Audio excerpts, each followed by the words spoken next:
Minasan konnichiwa.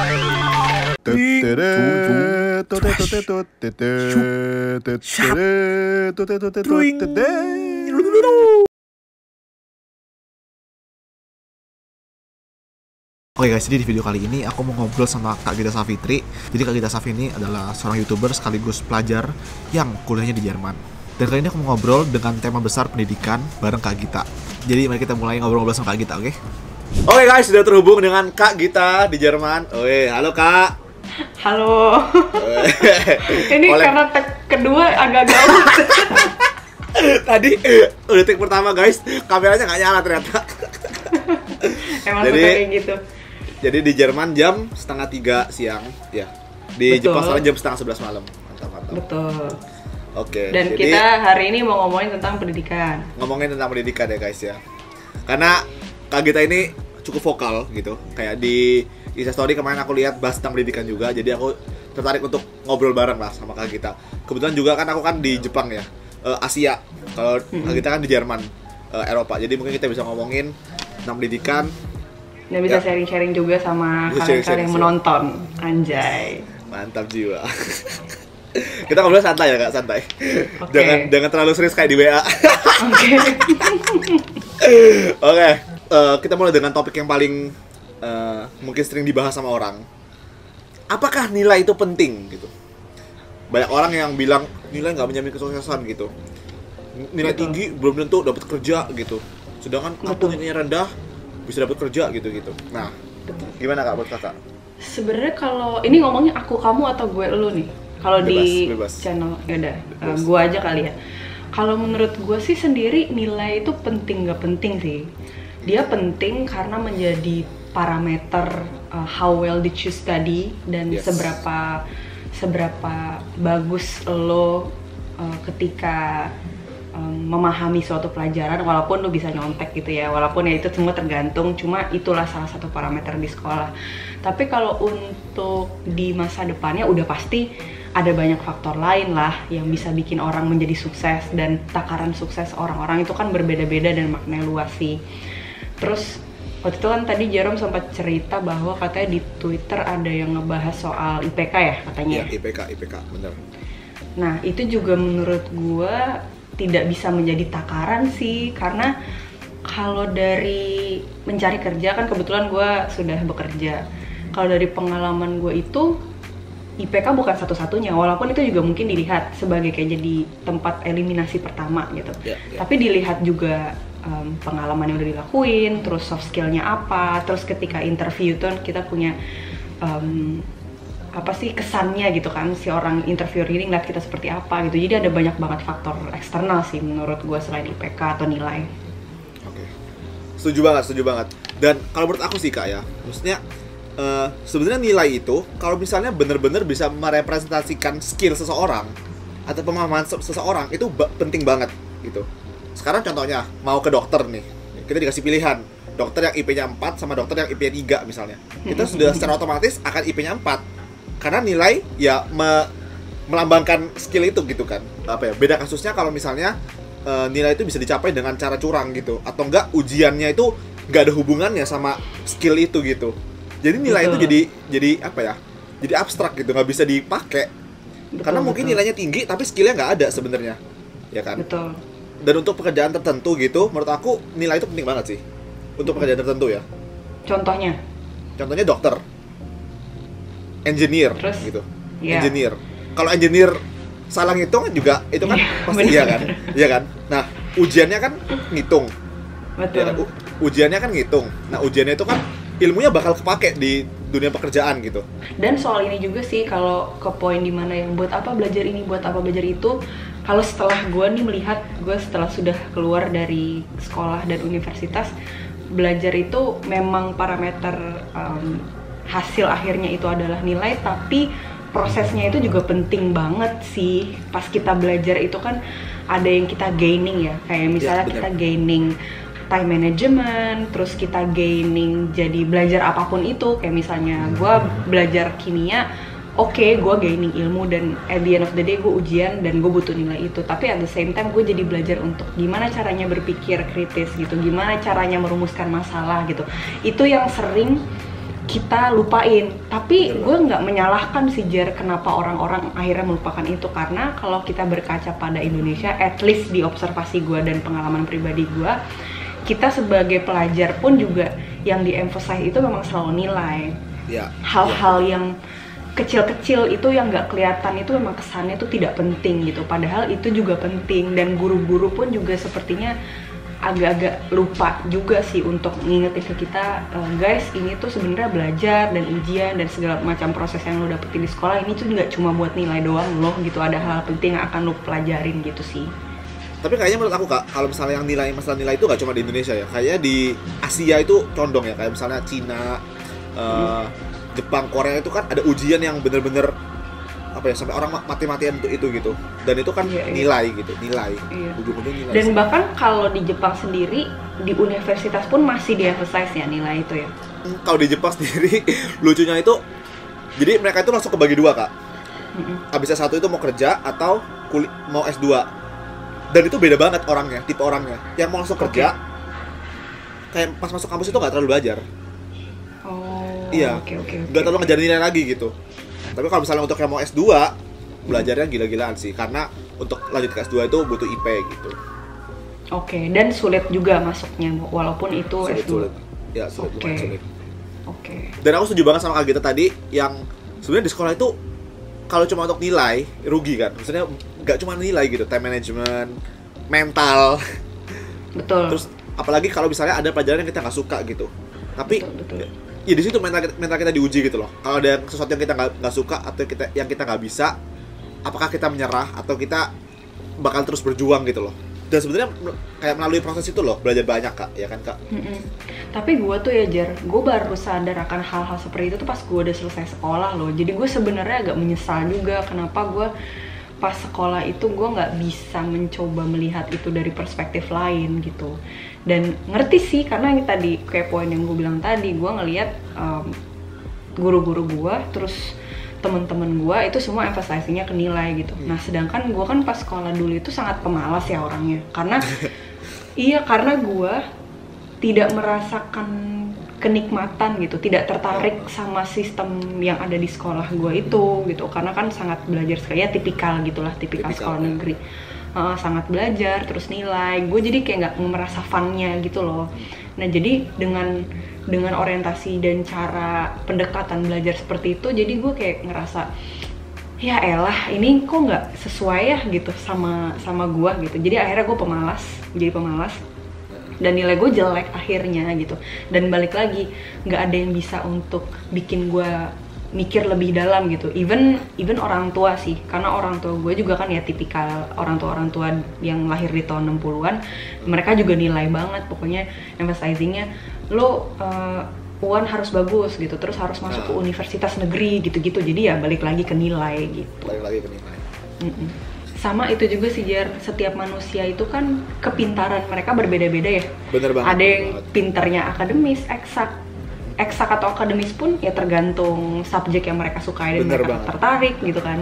Terus ada kalau orang-orang kayak gue sukanya pelajaran bahasa sama seni, tapi sayangnya di lingkungan gue berada dua subjek tersebut tidak terlalu diapresiasi. Jadinya kayak kalau ada orang bisa bahasa Inggris gitu atau misalnya suka seni, kayak ya it doesn't matter, karena di sini yang dilihat sebagai hebat itu kalau lu misalnya bisa matematika atau IPA gitu-gitu. Gitu, jadi gue merasa left out gitu loh di situ. Itu salah satu juga yang bikin gue akhirnya nggak tertarik sama sekolah karena itu gitu. Ya itu sih, bener sih itu ya. Terus kalau misalnya tadi kan teman-teman udah banyak ngasih itu ya pertanyaan. Kalau mereka pertanyaannya apa sih concern mereka soal pendidikan gitu? Tugas sekarang. Oke, ini tugas yang banyak gitu. Sampai ada yang bikin joki tugas gitu, ya kan? Betul. Nah, itu apa? Ini kalau kita ngomongin joki tugas. Tapi kalau buat gue masih merasa joki itu adalah sesuatu yang harusnya tidak ada gitu. Harusnya. Pokoknya mau alasan lo tugasnya kebanyakan, ya gue ngerti sih memang itu harus ada dari gurunya atau dosennya juga sih yang mengerti. Cuma tetap aja ya kalau menurut gue tuh you sign up for it gitu. You decide to go Yes. to university, you sign Itu up dia. for it. Lu punya responsibility yang harus lu kerjain. Ya, gitu. itu dia. Nah, sebenarnya apa ya? Kadang-kadang aku pribadi ya, Kak, lupa kalau ini aku bayar loh untuk itu gitu. Ya meskipun aku sekarang beasiswa kan. Bayangin guys, kamu bayar untuk kuliah, kamu dapat sebenarnya itu hak kamu, dapat tugas ya kan, ya kewajiban kamu itu. Dan kamu bayar orang lain untuk kerjain itu gitu. Jadi sebenarnya kamu buat apa bayar kuliah? Betul, ya karena pingin ijazah itu loh, Iya, balik ijazahnya lagi doang, ke ya kan? akhirnya, betul, balik lagi ke akhirnya, nggak bisa nyalain dia juga gitu, tapi memang Bener pada sih. kenyataannya ijazah itu, jadi kayak lingkaran setan gitu. Iya, lingkaran aja setan sih sebenarnya. ya jadinya ya. Heeh. Heeh. Jadi gue Karena- mengerti sih kenapa Iya, orang-orang iya. akhirnya pingin joki, atau bahkan ada joki-joki yang kayak, tapi kan gue membantu, ngerti, cuma Iya, ngerti. emang ini masalah yang sulit, tapi kalau kita tetap membenarkan hal-hal seperti itu despite ada sistem yang salah, menurut gue it doesn't make us right either gitu. Iya, benar-benar banget. Iya sih itu lingkaran sih. Lingkaran sih itu ya. Ujung-ujungnya yang dipakai ijazahnya. Jadi orang-orang nggak peduli mau belajar atau mau kayak gimana, yang penting ijazahnya gitu. Iya. Cuma menurut aku sekarang banyak perusahaan ya, Kak, yang sudah menerapkan ini loh. Nggak cuma lihat dari ijazah atau nilai gitu kan. Banyak perusahaan yang nguji skillnya gitu. Diuji skillnya tuh di tes skillnya gitu loh. Iya, Coba iya. solve problem ini gitu. Coba coding ini gitu. Kalau bisa artinya kamu ya lulus gitu. Artinya kamu mampu gitu, ya kan? Nah, Atau itu ada sih. tes-tes yang TPA-TPAan gitu ya, Ya, kalau gue, ah. atau IQ gitu-gitu Ya, deh kalau di IQ Indonesia ya. Ya. Kalau di sini sih gue nggak pernah sih experiencing tes-tes yang eksternal kayak gitu selain dilihat CV ya. Kalau dari gue pribadi, bahkan gue dapat kerjaan itu semua bukan karena IP gue, bahkan Oh, semua itu bener-bener karena experience yang udah gue lakukan. Jadi gue kan punya kerjaan dua.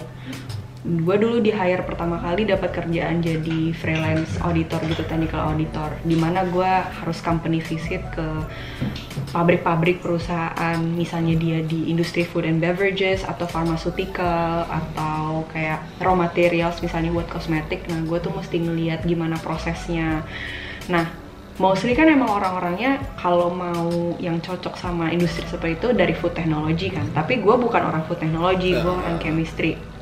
Dan gue nggak ada sama sekali experience di situ. Cuma yang bikin gue di hire itu adalah pada saat itu salah satu bisnis partner dari CEO di perusahaan gue sekarang, dia itu jadi orang yang gue interview di acara TV acara TV-nya net, pokoknya gitu deh. Kayak dia bilang kayak, lu tinggal di mana sekarang? Gue di Hamburg gitu. Dan dia tuh lagi pingin gaining tim gitu, ngegedein tim. Salah satunya butuh orang dari Jerman Utara gitu, daerah-daerah utara, gimana gue berada sekarang. Terus dia ngelihat, oh kayaknya ya lu kan butuh interpersonal skill juga dan segala macam. It counts, everything counts gitu. Soft skill itu penting banget. Nah dia ngelihat dari situ, oh kayaknya lu bisa nih, karena in the end kalau kerjaan biasanya beda sih, biasanya ya.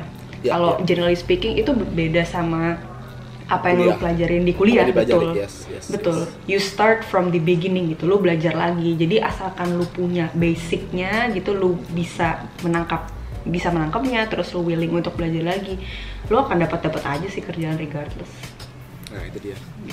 Dan sebenarnya aku pernah dibilangin sama orang yang kuliah di Tokyo University yang udah kerja juga, kamu tuh di kuliah di kampus itu kamu sebenarnya belajar cara untuk belajar. Betul. Kenapa? Karena ketika kita masuk kerjaan, mungkin ilmu-ilmu yang kita sudah pelajari di kuliah itu beda.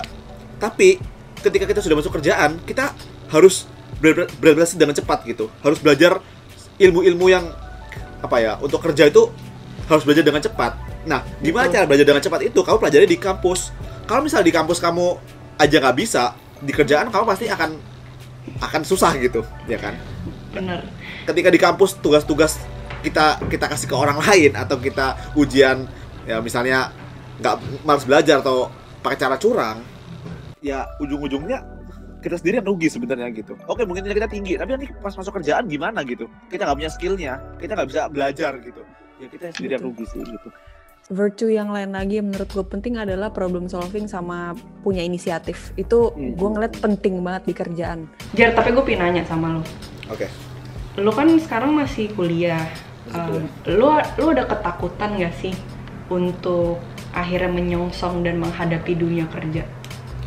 Oke. Aku udah mikir kalau misalnya aku gak akan masuk perusahaan, aku gak mau kerja di bawah orang, istilahnya gitu. Oke. Aku ngerasa gitu sih. Aku kayak ngerasa aku punya ide sendiri. I have my own idea gitu. Kayak lu the idea of perusahaan itu lu ngerasa dikukung gitu ya? Yes. Jadi aku lulus pun aku mungkin akan build my own business or brand gitu. Jadi kayak ya nggak masuk perusahaan gitu sih kalau aku pribadi. Tapi does it have anything to do with matematik atau bisa kayak completely different? Bisa completely different. Aku I don't mind gitu. Karena ya itu mindset aku juga belajar untuk belajar gitu, ya kan? Problem solving gitu kan. Aku belajar problem solving lewat matematik gitu. Jadi kedepannya ketika nanti aku ada problem gitu, mungkin aku bisa use that skill yang aku pelajari di matematika ini untuk solve real life problem, meskipun gak ada hubungannya sama matematika gitu. Oke. Soalnya kan ada juga yang sering gue lihat fenomena di mana orang-orang itu merasa sia-sia ilmunya, sia-sia waktunya udah dia keluarin misalnya 4 tahun kuliah pelajarin suatu major, tahunnya dia having completely different job gitu kan. Itu gue ngeliat sih beberapa orang tuh kayak aduh sayang banget kalau gue tadinya teknik tapi gue kerja di bank atau whatever it is gitu. Kayak salah jurusan gitu ya? Salah betul, jurusan. Betul. Nah, ini seru sih ini dibahas. Kalau Kak Gita gimana pendapatnya tentang salah jurusan atau kayak gitu? Kayak nanti kerjanya nggak sesuai. Gue pernah bikin video soal salah jurusan. Konklusi gue adalah itu sebenarnya pilihan sih. Kalau salah jurusan itu bener-bener either kalau lu merasa nggak cocok atau punya completely different idea of what you wanna do career wise, itu juga terserah, bener-bener tergantung pilihan. Tapi untuk soal jurusan lu beda sama karir lu beda, menurut gue zaman sekarang udah nggak relevan ya. Lu harus kerja sesuai sama jurusan lu, karena gue kebetulan ada sisi konservatifnya, jadi gue percaya namanya rezeki itu tuh bisa dari mana aja pintunya. Itu satu. Kedua, balik lagi ke poin kita yang tadi, yang kita pelajarin bukan cuma ilmu yang di kuliah, tapi itulah hal-hal kecil pelintiran yang kita nggak pikirin itu gitu. Kecuali kalau lu profesi ya, kayak lu kuliah dokter gitu. Itu baru. Lu punya higher chance lah untuk nanti kerjaannya akan jadi dokter gitu. Walaupun nih sebenarnya nggak masalah kalau lu kuliah. Ya gue pingin aja, gue penasaran sama dunia kesehatan. Well, if that's what you want, then you can do it as well. Ya benar. Kalau aku pribadi nanggepin salah jurusan adalah zaman sekarang itu bahkan kamu nggak harus kuliah pun kamu bisa belajar gitu. Internet ya kan. Kita sekarang udah ada Coursera atau apa gitu yang mungkin bayar tapi nggak semahal kalau harus bayar kuliah gitu kan. Atau bahkan ada yang gratis, misalnya Khan Academy gitu, ya kan? Ada banyak banget source yang gratis yang kita bisa dapetin ilmu gitu. Kalau aku sih selalu mikir positif aja ya, Kak. Positive thinking aja, kayak misalnya aku ngambil jurusan ekonomi, aku rasa aku salah ngambil jurusan ekonomi, tapi ya aku jalanin aja, karena kalau aku harus ngulang, pertama boros waktu, ya kan? Yang kedua, ya aku mikir aja, oh mungkin suatu saat ilmu ini akan kepake, atau nggak kepake pun, aku telah belajar hal-hal lain itu yang time management dan sebagainya itu gitu. Sambil aku kuliah, sambil aku belajar probably fisika atau matematika yang mungkin aku rasa itu benar buat aku gitu. Iya. Jadi ya gitu sih. Itu betul sih. Dan gue ngeliatnya tuh future itu, karir in the future itu nggak se-black and white itu gitu loh, Jer. Kayak outcomes-nya tuh bisa tiba-tiba aneh gitu loh, bisa kayak you're doing something, bisa jadi lu merging antara ilmu yang lu punya dari akademik sama yang lu dapetin dari lu belajar di internet misalnya gitu. Kayak ibaratnya gue sekarang kerja di cosmetic industry, gue juga harus bikin konten, gue harus nulis juga buat brand di sini sama buat perusahaan gue. Kan gue bukan orang jurnalistik gitu, gue bukan orang komunikasi. But I learned to do it, I have experience. Gue nulis dari zaman gue 2009. Tapi gue merging juga ilmu kimia gue dan ilmu kosmetik gue gitu. Jadi biasanya tuh kayak future itu tidak sehitam putih itu. Jadi sehitam putih itu, yes.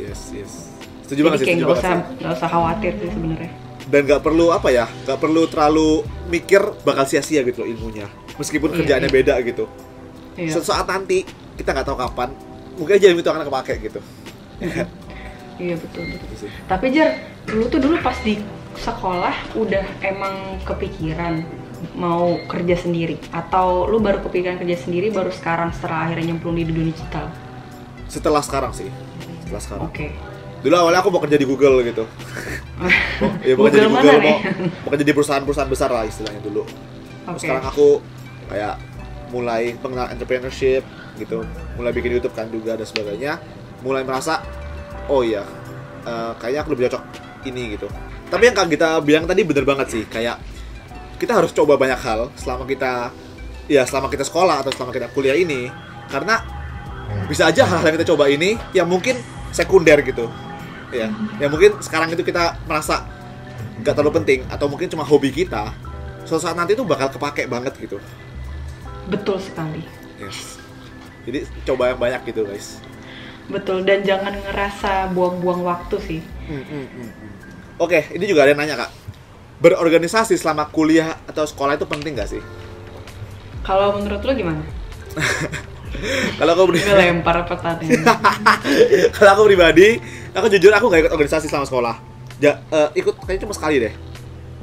Oke. Sekali doang gitu. Tapi ekskul ikut ekskul. Ekskul di sekolah ikut dulu paduan suara pas SMA. Pas SMP dulu aku olahraga. Tapi pas kuliah ini aku nggak, karena udah cukup sibuk sama YouTube gitu. Cuma aku merasa segala sesuatu itu, mau itu organisasi atau mau itu sekolah pun sekalipun ya kan, itu kita harus tahu outputnya kita mau seperti apa gitu. Apa yang ingin kita dapatkan dari mengikuti ini gitu. Nah, aku mikir kalau aku bisa dapetin ini tanpa aku harus ikut organisasi misalnya, ya aku nggak perlu ikut organisasi untuk dapetin itu gitu. Ngerti. Jadi outputnya apa, itu kita lihat, apakah kita bisa pelajari sendiri atau enggak gitu. Kalau bisa pelajari sendiri ya nggak harus masuk gitu. Itu sih menurut aku. Iya. Kalau menurut kita gimana? Sama sih, kurang lebih tergantung kita capable apa enggak secara waktu pertama. Ya waktu Kalau sih misalnya, kalau misalnya kalian udah kuliah terus pas kuliah itu kalian mesti kerja part time gitu misalnya, agak-agak susah untuk ikut organisasi ya gimana gitu kan, agak-agak nggak mungkin juga karena udah capek. Tapi in general organisasi menurut gue juga penting sebenarnya, karena lagi at the end of the day balik lagi ke kita kan kuliah pinginnya buat cari kerja nih, CV itu kan mesti ada lah isinya gitu. Yes. Dan salah satu cara ngisi CV itu adalah lo ikut banyak organisasi, terus lo ikut banyak kegiatan-kegiatan gitu. Bener banget sih. Terus baru tahun 2016 gitu deh kalau nggak salah, 1 tahun sebelum gue lulus, gue kayak sadar, oh my god gila, gue skill komunikasi gue jelek banget ya. Gue tuh dulu separah itu, jadi gue nggak bisa ngobrol sama orang, gue nggak bisa bikin conversation sama orang, terus gue nggak tahu caranya even how to introduce myself, terus how to initiate the conversation gitu. Terus di situ gue kayak ngerasa ini kayak gue karena terlalu fokus kuliah deh gitu, gue sampai lupa kalau ada hal-hal lain gitu. Karena pada saat eureka moment itu gue jadi sadar, anjir gue habis selesai kuliah gue cuma dapat ijazah nih, abis itu gue kerja, that's it. Terus nanti CV gue udah cuman isinya gitu doang gitu ibaratnya, gue nggak ada pengalaman lain. Ya udah di situ ada gue cari-cari kegiatan. Di sini kan ada European Union gitu kan, mereka banyak programnya ya. Nah dia juga ada youth program gitu, kayak exchange 9 hari bareng sama orang-orang lain dari Eropa yang lain. Itu sih yang gue ikutin. Barulah ke situ gue YouTube dan lain-lain. Akhirnya gue jadi kayak baru sadar di situ pentingnya selain akademik, ternyata kita juga harus punya skill lain ya gitu. Terus ternyata hidup itu penting banget, lo harus punya network itu sih. Betul, network. Itu penting banget, Relasi. Nah betul. Dan salah satu yang gue nggak sukain tinggal di Jerman itu adalah kita bisa banget kita losing network kita sama orang yang di Indonesia kan. Iya betul banget, bener banget, sulit. Betul kan? Ya. Mungkin lo juga bisa relate. Lo tinggal pindah ke Jepang umurnya muda, terus teman-teman lo grow apart, you guys grow apart gitu. Yes, Dia akhirnya punya circle lain, kita punya circle lain, terus kita terlalu mungkin fokus sama kuliah gitu, terus we ended up don't have anything left gitu. Nah dengan kita nge-YouTube itu tuh kita jadi kayak preserving network atau bahkan creating new network buat kita sama yang di Indonesia gitu. Jadi akhirnya kita punya opportunity yang gede, entah itu kita jadi punya project-projectan banyak gitu, kita bisa akhirnya punya income yang banyak lagi gitu. Jadi kayak source of income kita nggak cuma dari pekerjaan kita yang di sini tapi di Indonesia juga gitu. Bener, networking sih itu penting banget. Oke, ada lagi pertanyaan Kak. Cara produktif di lingkungan yang kurang mendukung untuk produktif itu gimana? Kalau aku pribadi sih emang lingkungan itu penting banget ya. Cuma kayaknya faktor terpenting itu dari dalam diri kita gak sih Kak? Lingkungan kita itu malas-malesan misalnya, ya kita kan juga jadi keikut malas gitu. Atau enggak lingkungan kita itu nggak mendukung kita untuk belajar. Ketika kita belajar, mereka ngatain kita, ambis lu, ngapain lu belajar gitu. Mungkin lingkungan seperti itu ya. Tapi menurut aku, what drive us itu ya dari dalam diri kita sendiri gitu. Kalau misalnya lingkungan kalian nggak mendukung, ya nggak perlu mengandalkan lingkungan. Aku pikir betul gitu. Sih, walaupun ada nih kayak orang-orang, gue suka ngeliat teman-teman gue yang dia itu bener-bener relying on lingkungan gitu. Jadi dia akan molding themselves tergantung di lingkungan apa dia berada. Jadi kalau dia punya teman-teman yang kerjanya main game terus, misalnya dia akan juga ikutan main gitu, karena dia nggak tahu caranya gimana setting boundaries sama orang-orang seperti itu. Misalnya kayak, sorry guys, main cuma bisa 2 jam, atau misalnya gue weekend ini gue nggak bisa karena gue ada ujian. Dia nggak bisa seperti itu, jadi kayak dia selalu mengiyakan. Main yuk, oke. Kesini yuk, oke. Aduh mau belajar, udah ntar aja, oke gitu. Ada orang-orang seperti itu, gitu. Jadi menurut gue sih kita mesti tahu diri kita sendiri dulu sih, kita orangnya seperti apa. Kalau Jerome kan lu nggak butuh orang luar kan, lu tahu gitu kapan mesti belajar, lu tahu responsibility lu. Gue asumsikan lu seperti itu orangnya. Sebenarnya itu ngefek Kak. Maksudnya menurut aku itu ngefek gitu. Karena di Jepang ini aku ngeliat teman-teman aku belajar, aku jadi FOMO. Jadi kayak waduh teman-temanku belajar nih semua, rajin-rajin semua nih, di kafe orang-orang belajar, masa aku nggak belajar nih, aku jadi keikut gitu. Cuma aku juga pernah mengalami ketika lingkungan itu kayak nggak ada yang ambis gitu. Tapi aku punya tujuan sendiri, aku harus dapat beasiswa luar negeri misalnya, atau aku harus dapat nilai sekian. Ya udah aku ambis sendiri gitu. Mau dikatain juga aku nggak peduli gitu, karena aku punya target sendiri gitu. Jadi ketika lingkungan itu nggak dukung aku, atau ketika lingkungan itu ya melawan aku gitu, aku nggak terlalu peduli gitu. Karena I have this motivasi dari dalam itu yang paling kuat gitu menurut aku pribadi. Iya. Gue juga gitu sih orangnya. Sejak gue kuliah di sini, gue juga orangnya lebih bisa untuk setting boundaries dan setting goals gue itu sebenarnya gue ke Jerman tuh apa sih gitu, tujuan gue apa. Nah akhirnya itu kebawa sampai sekarang gitu. Jadi mau misalnya ada teman atau ada apa, ya tetap gue bisa setting. Oke, sekarang gue saatnya gue main, tapi abis itu gue tetap harus bisa ngelakuin itu gitu. Jadi tanggung jawab gue nggak terbengkalai sih. Gitu. Jadi mesti tahu diri ya guys, orangnya seperti apa. Kalau gampang kesuai ya cari temennya harus yang benar gitu. Oke, mungkin ini sebagai penutup ya dari obrolan kita. Kita ngomong sistem pendidikan di Eropa gitu, dan mungkin di Jepang yang bisa diterapkan di Indonesia apa sih Kak kira-kira? Apa ya? Kira-kira apa? Ini sih. Gue merasa orang-orang di Indonesia itu mereka tidak ada banyak pilihan, tidak diberi banyak pilihan. Maksudnya gimana? Mereka nggak diberikan pilihan dan kemerdekaan, dia pingin mengkurasi masa depan mereka seperti apa. Jadi blueprint menggapai kesuksesan itu seperti udah ada dan lo harus kayak gini gitu. Harusnya itu quote-unquote kayak dengan lo SMA, abis itu lo kuliah, abis itu lo kerja. Nah, padahal kan yang namanya orang itu berbeda-beda gitu. Ada yang mereka butuh kuliah, ada yang enggak, ada yang mau, ada yang enggak, ada yang bisa bayar, ada yang enggak, gitu-gitu kan. Nah, akhirnya orang-orang yang tidak bisa mengikuti blueprint yang itu, dia jadi kayak merasa terbengkalai gitu dan terbelakang. Jadi kayak, ya gue nggak bisa gitu, karena gue tidak bisa menggapai itu. Nah, minimal kalau di Jerman, mau lo orangnya seperti apa, lebih diapresiasi gitu loh individualnya. Kayak ada dia yang gue nggak cocok kuliah karena terlalu teoritis gitu, gue lebih suka yang langsung hands on. Ada yang seperti itu, ada yang seperti itu. Perbedaan sekolahnya ada gitu, Berufsschule gitu. Abis itu lu ikut Ausbildung misalnya. Dan apa itu Kak? Ada Ausbildung itu kayak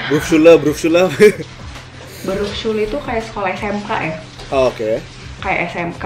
Terus Ausbildung itu kayak lu langsung kerja sekolah gitu deh, kerja dan sekolah bareng-bareng gitu. Terus universitas punya pun pilihannya berbeda-beda. Ada yang Fachhochschule atau sekolah tinggi, ada yang universitas gitu. Jadi kalau lu lebih suka yang teori, lu ke universitas. Tapi kalau misalnya lu merasa pingin lebih kenal sama profesornya, sama teman-temannya, pingin belajar di grup yang lebih kecil, lu masuk ke Fachhochschule gitu. Jadi pilihan itu diberikan dan semua itu sama-sama bagus kualitasnya. Oh, gitu. itu dia sih. Betul, dan kalau ada orang yang tidak masuk ke universitas, dia nggak akan merasa kurang prestisenya gitu. Karena ya memang gua nggak cocok di universitas, kenapa? Nah, minimal kan di Indonesia banyak hal-hal yang nggak penting gitu loh. Prestise, karena kan prestise uni negeri lah, atau misalnya uni negerinya di mana, terus lu sebenarnya nggak cocok ke universitas tapi mau nggak mau lu harus, itu loh yang gue sayangkan. Kalau lu gimana? Kayak misalnya SMA aja kayak misalnya SMA lebih oke daripada SMK misalnya gitu kan di Indonesia. Iya. Lebih ada kecenderungan itu gitu misalnya. Betul. Tapi kalau di Jepang pun kayaknya sama sih Kak, kayak di Indonesia atau mungkin karena Asia gitu ya.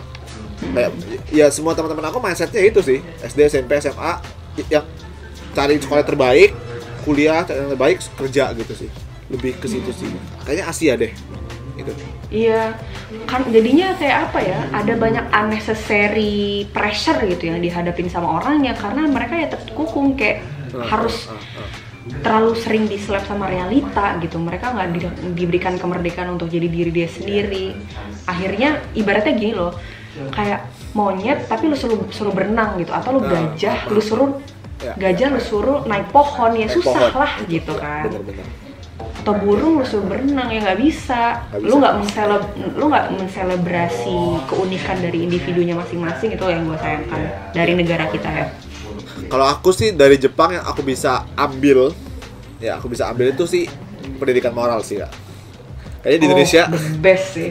Kayaknya di Indonesia itu sangat kurang sih. Maksudnya ada gini. Di Indonesia itu ada kayak jangan buang sampah sembarangan. Itu ada. Bagaimana cara menjaga lingkungan bersih? Kita tahu, jangan buang sampah sembarangan. Tapi entah kenapa nggak ada implementasinya gitu. Jarang diimplementasikan. Dan mungkin orang kita tuh tidak sadar akan pentingnya tuh apa kita. Nah, itu dia. Menjalankan itu dia. Gitu. Bener. Nah, di Jepang itu sekolah itu nggak ada yang namanya clean service. Itu nggak ada yang bersih-bersih. Jadi siswa setelah pulang sekolah, sebelum pulang sekolah itu bersihin sekolahnya gitu, bersihin kelas. Jadi bayangin deh, di sekolah aja kamu harus bersihin sampahmu sendiri gitu. Kamu mau buang sampah sembarangan, kamu ujung-ujungnya harus beresin itu sampahmu sendiri gitu. Jadi makanya mindsetnya dibangun sejak kecil. Kalau buang sampah itu nggak boleh gitu. Ngajarin tanggung jawab juga dan konsekuensi atas apa yang kita lakukan gitu. Itu dia. Oke, jadi sudah selesai ngobrol-ngobrolnya guys. Sekian, thank you banget Kak Gita. Gue agak nggak enak nih karena si Jerome tuh pakai batik loh, terus gue kayak yang kita nggak janjian sih, cuma aku kan mikir ngomongin hal-hal berat harus rapi gitu kayaknya. Oh gitu. Kalau gue mikirnya ini lagu quarantine style, jadi kita bisa kayak yaudah lah ya gitu. Oh, Oke Kak, thank you Kak. Terima kasih Jerome. Oke guys, jadi sekian videonya, seru banget sih ngobrol-ngobrol sama Kak Gita. Dapat banyak insight baru dan dapat banyak sudut pandang yang baru gitu ya. Dan kalau misalkan kalian punya pendapat lain, kalian bisa komen dan kita bisa saling belajar dan menemukan solusi terbaik gitu. Asik. Oke guys, jadi sekian videonya, semoga bermanfaat dan semoga bisa menambah pengetahuan atau menambah motivasi atau apapun itu. Semoga bermanfaat ya. Buat kalian sudah nonton, jangan lupa like, share, dan subscribe untuk mendukung channel ini. Terima kasih. Mataku jiwa.